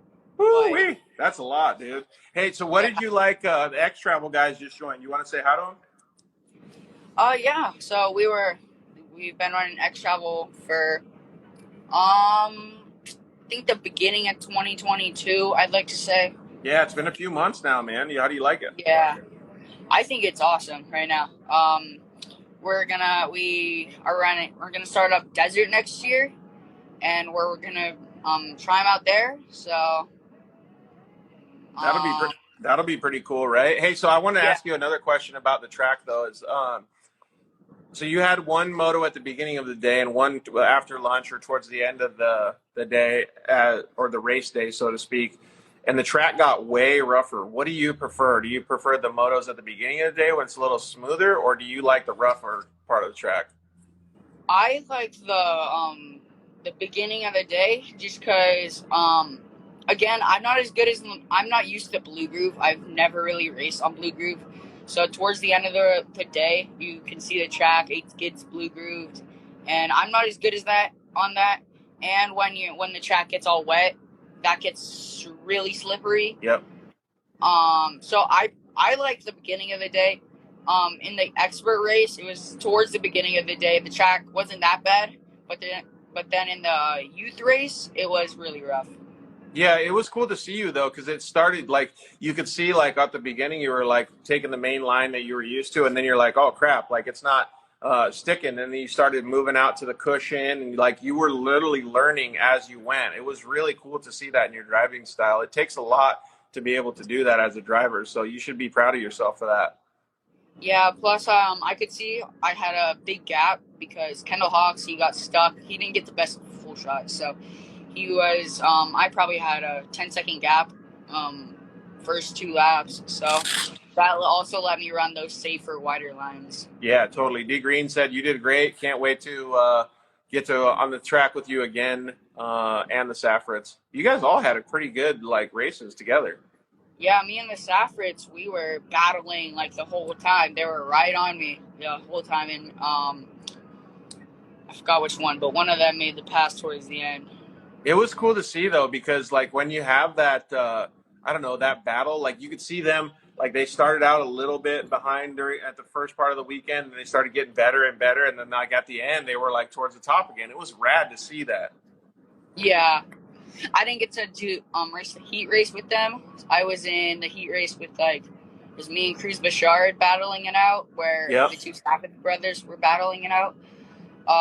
So they were able to get the heat race down. So I didn't know their driving style till the race. Yeah, but you did good to like navigating with all that. The X Travel guys said awesome show. Thanks, Chase, and the Dirt Life show. Outlaw Series West coming up soon. Yeah, you're right, man. We can't wait to get up to Utah and Cedar City and do all that stuff. Are you going to hit any of those races, Chase? Oh yeah, we're gonna try to do all of those in the mod car. So yeah, we're gonna try to do that whole series. And Travis Lee sounds like he's going to do that series too. He said he can't wait to get on the track with you guys out in Outlaw West. Oh, there's Chris Saffert right there. Yeah, great job, Chase. Hope you guys come back to Texas. It probably will see him back out of Texas because he did an awesome job, man. If the parents can drive you out again, right? Yeah, it's the 20-hour drive for us. So if it was a little closer, we'd be out here a lot more often. Yeah, but it was cool, right? Like, what's the difference, the biggest difference between West Coast and Texas? I like this a lot better because on the West Coast, all the races I do, the tracks, it's probably 5-mile tracks, and it's a little more of a desert. It's a mix of like desert moto stuff. But the main difference is that out there, all the tracks that I usually do, they're all like 1-line tracks. So when I came out here, a lot of people were used to Texplex where it was a really wide track, but for me, this new track was a really wide track for me. Yeah, totally. So, well, this track was really wide in general. Like, Texplex wasn't much wider as a distance goes, but yeah. So it was awesome to see you guys battle. Gray Kelly Racing says can't wait to see everyone there. Yeah, we can't either. And then Johnny Cultura asks when the first race for the Outlaw West series is. Brian just said it. I'm sorry, Johnny. I can't remember what he just said, but go to Outlaw Series West on Instagram. Or Outlaw, yeah, I think it's Outlaw Series West, and check it out. Follow that page because all the info's on there. It's going to be in Cedar City, Utah, right? It's going to be pretty much all West Coast. There's going to be some Taft areas, which is California, then Utah, Nevada, I think, too. So, yeah. Dude, it's going to be pretty sick. Utah, yeah. So overall, like as you guys were driving to Oklahoma, did your parents and yourself have like a debrief on the weekend and understand what you can do better? You're saying like a recap almost? Yeah, kind of like when you race and then after the races you talk with your parents and be like, well, like I could have done better here. Maybe I executed this corner a little too fast going in. I could get a better exit going out. Like, what do you talk about? You talk about the car getting better, your driving skills getting better. I want to know a little bit more about your racecraft and race technique after you're done. Oh yeah, so we didn't actually know this until after the race. We didn't know it was a two-moto format. We thought it was just one race, and we didn't realize that the heat race was actually a part of it. So and because I would have had to won the heat race to compete for first, which I didn't because I rolled. So I couldn't really win overall when I rolled. And yeah, we came out here with a car that wasn't quite set up like these guys. Like I was saying, we have the 29-inch tires, higher off the ground than most people. So, but yeah, we just kind of, you have to finish to finish first, you must First finish. Yeah, you got it right.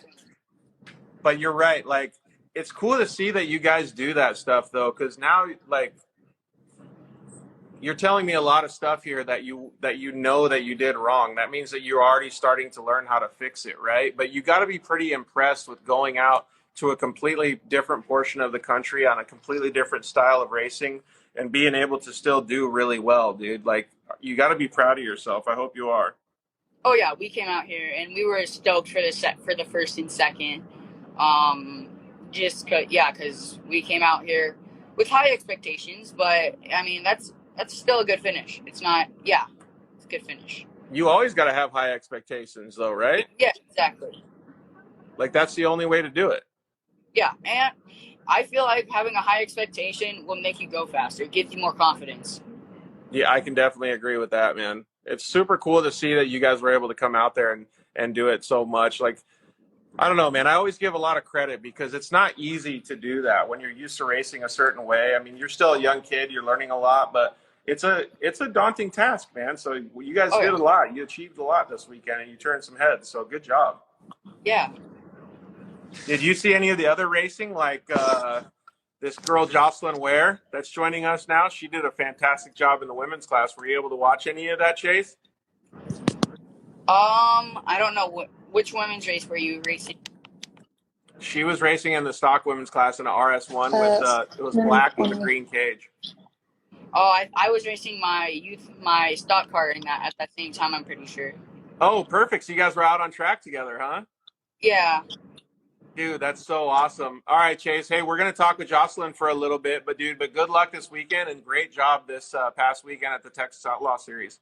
All right. Thank you, guys. See ya. Thanks, man. We'll see you later. So, Jocelyn Ware, what's up, girl? How are you? Good. How are you? We're doing fantastic, man. I'm in California and I'm still sweating bullets out here. But hey, so you're from Texas, I guess, huh? Yes, sir. So, I am. Pretty hot out here. And you like racing side by sides? Oh yeah, yeah. So one thing that I was going to just get out of the way right away was that Holly Mulligan wasn't there, and she said that she wanted to wish all the young racers good luck. She's a main competitor of yours usually on the track, isn't she? Yeah, her and Peyton Dowdy. Are you guys all friends? I mean, I would say so. It's pretty cool to have such a big racing family, right? Yeah, definitely. I didn't hear you. What'd you say? Yes, sir, definitely. It's really nice having a big racing family. It really is, right? You get to barbecue, hang out, play together. So D Green says, Jossie, is that what everybody calls you? Your nickname's Jossie? Say that again? Matt Martelli, what's up, man? Jocelyn, we're having a little bit of a hard time. Are you on Wi-Fi or are you on your cell phone? Maybe just switch to whatever the other one is. Get off Wi-Fi and then get on your cell phone, maybe. The connection seems like it's a little bit bad. Okay, hold on just a second. Is that better? We can hear you guys now. Sounds decent. Yeah, it seems like it's a little bit better. You can? So Jocelyn, did you just get a new car? Like, what car have you been racing? Yes, sir. I got a Polaris 1000 RS1. Yeah, that thing's pretty cool, right? It's still having a really hard time connecting. If you guys are on Wi-Fi, Yeah. turn off the Wi-Fi. I don't know if I can. We'll give you guys a sec to do that. But yeah, so Jocelyn was driving in the stock women's class. There was quite a few drivers out there too. It was pretty cool to see, and it's always neat to see the younger drivers, especially the women, get out there and just tear up the track. Man, they were out on course with a lot of the guys as well, so it was neat to be able to see. I don't know. There's a lot difference in driving styles and the way that you can see people do their I don't know, turns and jumps and stuff like that. So always really cool, and I don't know, it's interesting for me to see the way that the women drive different, and usually they get better starts than the guys too. They have better, quicker reaction times, so that's neat to see as well. And her choice was Polaris RS1. So looks like it's still not working that good. You want to log off and then turn off Wi-Fi and then log back on, Jocelyn?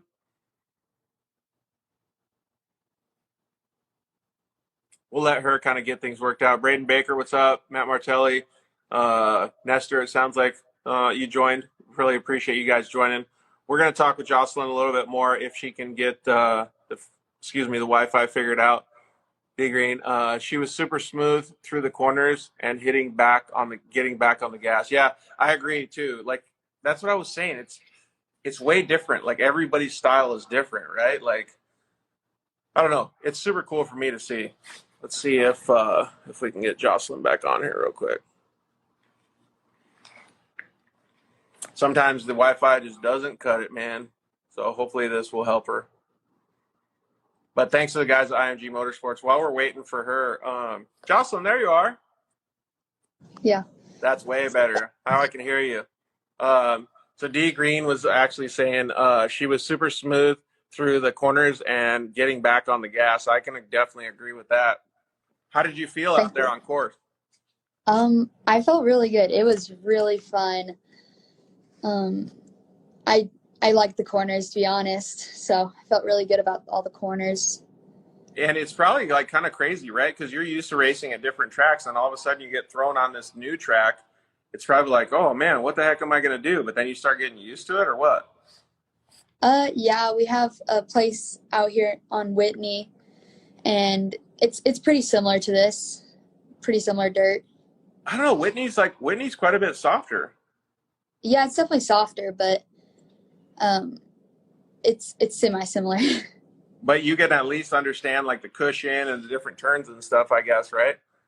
Yes, sir. So what's the move then when you come to a new track? We asked all the other drivers, like, do you have different tires that you're going to use? Do you have different setup that you're going to use? Like, how do you go into it? I don't really know. Does Dad help a lot? Yeah. Oh, right on. Yeah. So you just look at Dad and say, Dad, I'm not really sure. And he says, well, I'll watch you out there in the first practice and then we'll talk about it.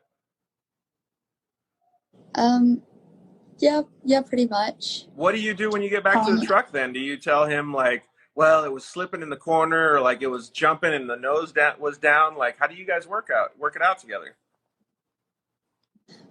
I mean, I have Tom and Rhett, Tom St. Peter. Mm-hmm. They watch my practice most of the time, and they tell me what to do also. Do they talk to you when you're in your helmet like a spotter? Sometimes. Like during races, sometimes I'll have Rhett in my ear, but most of the time I have my dad in my ear. Oh, that's pretty cool. So at least you have a little bit of guidance while you're out there, right? Yes, sir. Man, that makes a big difference. How long have you been racing? Is it 3? This is my 3rd year. Dang, already 3 years? How old are you? 14. Dude, look at you, starting at 11 years old. That's pretty awesome. What car did you start with? A 170.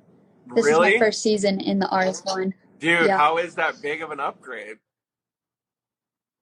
It's pretty powerful and cool. In the 170, you could barely move, but and then you barely touch the throttle in the RS1, and you're just going. Yeah, it's rad, right? And plus you have 4-wheel drive. Yeah. Dude, 4-wheel drive It's I feel way more like is like, helpful. compared to the 170 with just 2-wheel drive, I feel like 4-wheel drive would feel like cheating for you. You're like, just point and shoot wherever you want to go. Yes, sir. That's pretty much it. So how did it feel winning? It felt really good. I definitely wish Dowdy could have also been in the first race because it was a fun battle we had on the second day. Yeah. So, That's but true. it was pretty fun. Do you know what happened to her? I didn't hear what happened. I think it was some kind of volleyball tryouts or something like that. Oh, okay. So it wasn't anything with the car. She was actually. Oh, you know what? I think I did hear that. Yeah, she was at practice the first day. Yeah, D Green said, "Yeah, you're killing it for your first season. How do you feel it's going since you upgraded to the new car?" I feel like it's going pretty well. I feel like the 170 definitely helped with corners and stuff. Yeah, you're right, because it's like driving with two-wheel drive car or rear-wheel drive car really gives you the opportunity to be able to understand how to maneuver a car. So when you get into something with 4-wheel drive, you're like, whoa, now I can really haul butt through corners. Yes, sir. That's exactly right. What was your favorite part of the track? I don't know. It's just pretty cool, which I do want to thank Brian and his crew for building it and everything, getting it all ready. They did a really good job, yeah. And I was talking to the guys, like, because I thought the same thing. Like, there was so many portions of the track that I would say was my favorite too. But I think just by a little bit of an edge was after that tabletop, you hit that like big bank corner, and then that next left-hander. I think that's probably what my favorite part would be.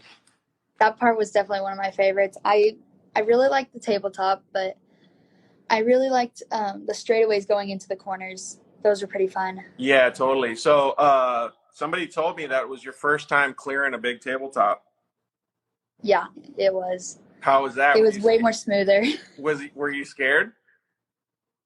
Definitely a little bit scared, but once I landed it, I realized I shouldn't be scared at all. So I kind of went through the same thing. Like when I first started racing dirt bikes, there's these things called whoop-de-doos. They're like these big bumps, and you're supposed to just like bounce over the top of them. And like I was all slow, and I was just like, and I would hit like bottom out suspension on every single one of them. And I did this for probably like 2 or 3 years, right? Like because I was too scared. And then all of a sudden one day I made a mistake, and I had to go like straight through over them. And I was like, oh my God, for 3 years I haven't been doing this. Is that the same thing how you felt? You're like, dude, I should have did it earlier. Yeah, exactly. Because it was the last lap of the last race on Sunday that I hit the tabletop. And I was like, I should have started this at the beginning. Yep. So now you're going to go out there first lap next time and just like perfectly smooth it. I'm going to try. That's so cool. And yeah, and first season in a big car is pretty impressive. Like, I don't know, man. It always impresses me that you youngsters can get in the car and adapt so quickly. Does it feel like that for you, or does it feel like it's like slow to adapt? I feel like I adapt pretty quickly. I definitely have a lot more to learn, like a lot more jumping and how to take the corners, which I will learn by watching the pros and listening to Rhett and AJ and Tom on everything. So definitely have a lot more to improve, though. I feel like you're a sponge then. You're just taking in all the info. I mean, I'm trying to be. Yeah. That's what I tell myself every time. That's the way I feel like, in my personal opinion, everybody should operate in life. Be a good listener, and you'll be a much better person in the long run because you can absorb all the information from all the other people that have better information than you do. You know what I mean? Yes, sir. I do. D Green also commented in saying you're a natural driver. That must feel pretty cool. You don't even have your driver's license yet, and he's calling you a natural driver. Yeah, I mean, it feels pretty cool. I've had a lot of people tell me that, which, I mean, I feel like is a little bit true, but I feel like I'm going to be way better eventually. Wait, I got a question for you then. Does your family have any Razors or any other cars that are two-seaters? No. Oh, I was going to say, because you could take them for drives. I bet you scare the crap out of your mom and dad if you jump that tabletop with them in the passenger seat. Oh, I wish I had one. Dude, that would be so fun, right? Yes, it would. Do you get to do anything other than racing, like go practice or any side-by-side track? Or maybe even like you play volleyball. I don't know. I play basketball. I played softball last year, but I've been playing basketball. And What's your favorite, basketball or side-by-side racing? side-by-side racing, but like by a long shot. D Green says, I want to make sure I'm off the road when she turns 16. Just playing. Oh, that's funny. So side-by-side racing is a pretty fun sport, right? Oh yeah, definitely. And one of the things that I think it does so well is I think it really brings families and friends and everybody together. Like you were just saying, like Peyton Dowdy and Holly Mulligan, like everybody, you're all friends. Like it's really cool that you can be so competitive on the track and then just be friends and have a good time afterwards. That's got to mean a lot to you. Yeah, and I have a lot of other friends too out there, like Code and Becker and Tucker and Tyler, and I got a couple other friends out there that I hang out with. Dude, you kind of got a lot of friends, man. Yeah. What do you guys usually cook, like when you barbecue and when you cook out at the track? I don't know, like this last race we did sausage and boudin and steak. Dang, dude, I'm coming over to your guys' pits to eat next time. Yeah, go ahead. It sounds pretty good. All right, so what was your favorite part of the whole weekend when you're out on the track? Like, I know you won. That was one of your favorite parts, and I know that hanging out with your friends is like one of your favorite parts. But I want to know like the real nitty gritty favorite part being on track, like that gets you excited the most. To be honest, I feel like it's just learning more about the track and learning more about how to take corners, how to jump farther, and how to win and all that. I feel like that's just one of my favorite parts. So that right there is like one of the best things that I've heard in the past few weeks. So I'm a huge proponent of just in life in general, of understanding that you can always grow and always be more if you learn, you pay attention, and you have goals that you set for yourself. It sounds like you have a really good personality that's similar to that. Yes, thank you. It's pretty cool to see those goals come to fruition, right? Oh, yeah, definitely. So what's the goal for the next race? Definitely send tabletop. There you go.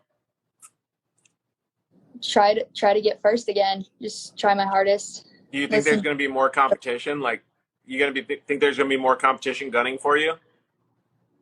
Yeah, I would say so. I mean, everybody's going to get better and better every race, so you just got to stay on your toes. Like, Holly Mulligan's going to come in hot, Peyton Dowdy, and I feel like just everybody's going to come in pretty hard this time. Yeah, I feel like everybody's going to come in, no matter what class you're racing in, right? Do you guys have any things that you're, like, going to try to improve on for the next race? Yeah, I mean, like... D Green says, I'm coming for you. Braking later. Braking later, definitely on corners. That's a good one. Again, sending that tabletop. Dude, you're addicted to the tabletop. I really want to send it next time.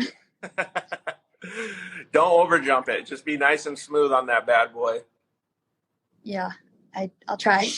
Dude, that's so cool, though. I love hearing it because it means you're just going to keep trying to get better and better and better. Do you have a breakdown of your lap times were? Yeah, ish.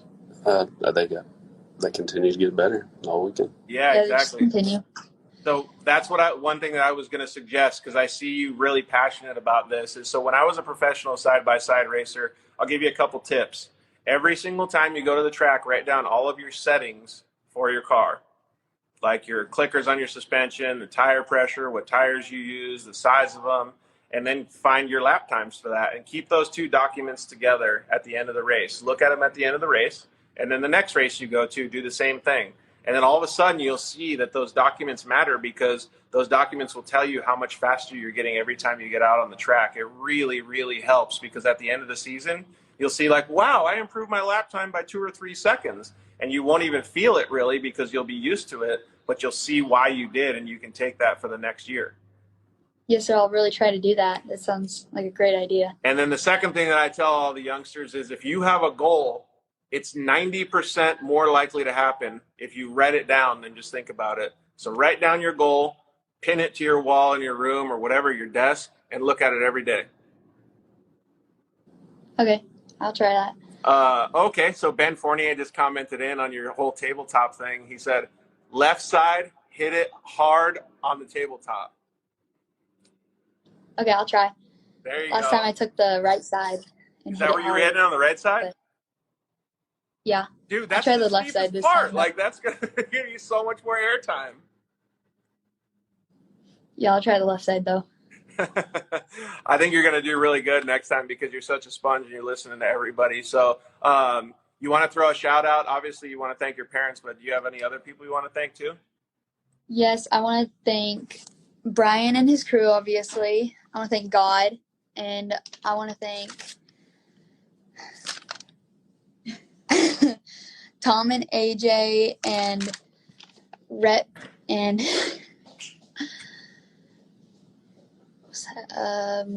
Tom, AJ, Rhett, and I want to also thank my sponsors, 90 Power Sports, St. Peter Metalworks, and is it Maxis Tires? Maxis Tires, and